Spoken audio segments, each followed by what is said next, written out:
Y las personas que prefieren quedarse en Asunción a pasar el verano deben utilizar los espacios de esparcimiento de la capital para reunirse con sus amigos o salir con sus familias. En el siguiente informe les mostraremos algunas de las opciones y el estado en que actualmente se encuentran.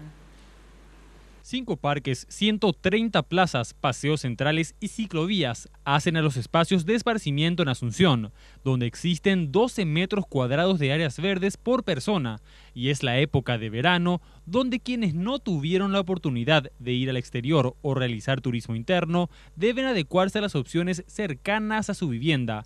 Las plazas, y principalmente las que se encuentran enrejadas como la Plaza Italia, son la primera opción, por ofrecer sombra, bancos para sentarse y aire fresco, ideal para un tereré con los amigos.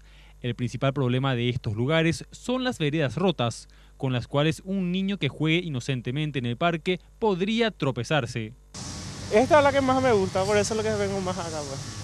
Sobre todo porque se cuida, ¿verdad? Sí, se mantiene muy limpia. Está muy lindo, mejoró mucho esa plaza. Aunque le falta cosas ya, no sé, como dijiste ya las escaleras, con las escaleras sigue roto, le falta cimentar. La costanera de Asunción es otro de los puntos de esparcimiento de la ciudadanía. No obstante, la falta de infraestructura y la basura reinante contrastan con la idea original de la obra, la de ser un símbolo de Asunción y de reencuentro con la bahía capitalina. Nosotros vamos a presentar un pedido a los colegas para tratar de tener una sesión extraordinaria de manera urgente con relación al tema del servicio de recolección de basura en nuestra ciudad.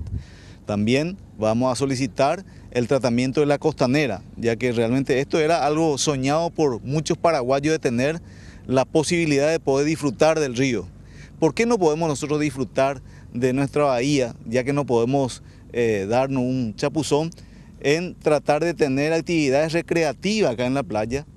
Convocarle a gente que tenga capacidad de poder hacer acrobacia, como se está haciendo en Encarnación, también actividades culturales todo el mes de enero. ¿Por qué no podemos tener una visión como otros países? La falta de baños y de sombra no es algo que afecta solo a los asuncenos, sino a visitantes, quienes destacaron también la falta de opciones culinarias en la zona de la costanera. Falta bastante sombra, está muy caliente aquí, insoportable con criaturas, especialmente no da para venir aquí a la mañana, seguramente a la nochecita no, yo no sé cómo es aquí, si es peligroso o no es peligroso. Que hacía falta colocar aquí bares para que las personas vengan, puedan se distraer, porque es tipo una playa, pero que no hay nada. Finalmente, la tercera opción, principalmente para quienes buscan hacer ejercicios, son los parques. Visitamos el que se encuentra en Sajonia, Carlos Antonio López, donde se destaca el estado de total abandono del lugar. El pasto sin cortar forma una maleza y algunas estructuras viales se encuentran totalmente destruidas. Y hay mucho problema cuando el pasto está muy largo, todos los césped, porque hay mucho mosquito y no puedes caminar. Realmente yo vine a sentarme otra vez porque dando la vuelta al otro lado, un montón de mosquitos te siguen todo, entonces uno no puede, tiene que hacer cortar, no sé qué pasa que esta vez no, lo han cortado, qué sé yo, no, está muy descuidado el parque. La recomendación para el asunceno que no pudo salir de la capital es conformarse con quedarse en su casa, a tomar un tereré con abundante yuyo refrescante a la sombra de un imponente árbol, ya que las opciones ofrecidas por el Estado no cumplen con las exigencias para un país que ronda los 50 grados en esta época del año.